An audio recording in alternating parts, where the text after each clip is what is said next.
Hey, it's Rocky here again, and in this video I'm going to give you a brief overview of what the 5 golden rules are, and then we'll dig down deeply into how to use them and how to apply them to your marketing. So the first golden rule is you should always be using customer outcome focused marketing instead of company outcome focused marketing. You want to avoid, wherever you can, one and done marketing.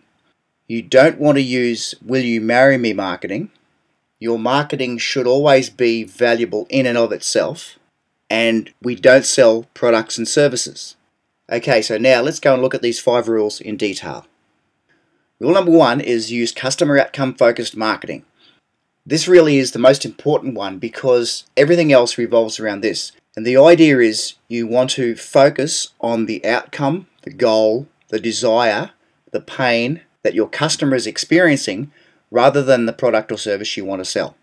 If you look at most of the ads online and offline, whether it's on television or in the newspaper or magazines or websites, ads you see coming through your newsfeed, most of them are company outcome focused. They talk about the company, the features of the company, maybe they'll use a benefit here and there. But the ads just about always talk about the company and what the company wants.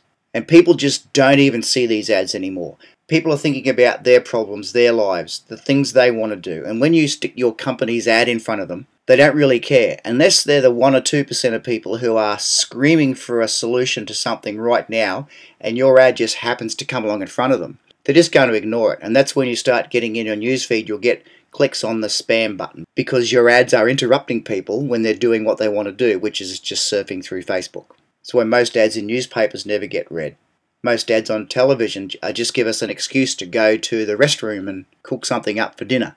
People just ignore them. They're just like spam. People don't see them because they're not focused on what the customer wants. The vast majority of cases, they're focused on trying to sell a product or service, and as you'll see later, that's another rule. We never want to sell products and services. I'll tell you what you should be talking about instead later. But you know what I mean. The typical ad in a newspaper has got the company's name at the top. It might have a listing of some product features, or the service features, or the thing that they do. It talks about the hours of operation of the company. They'll have a phone number and a website address, and that's about it. It just says, here I am, come and buy from me. Doesn't tell the reader anything about why they should buy from you. It's just a very boring, Me Too kind of ad. And if you look in the regional and the small papers in particular, these things are everywhere. They're just plastered through the newspaper everywhere. And unless the person looking at that is just dying to go and use your particular service or buy your product, they just flick the page. They might read the news article and then they'll just flick the page. Another thing these ads typically have in them is a bunch of platitudes like best prices, quality service, been in business for 22 years, competitive rates, and all those meaningless platitudes that everybody says so they don't mean anything. It's not like you're the first business to ever say we've got competitive rates. And what's that mean? Doesn't really mean anything. It just means you're about the same as everybody else.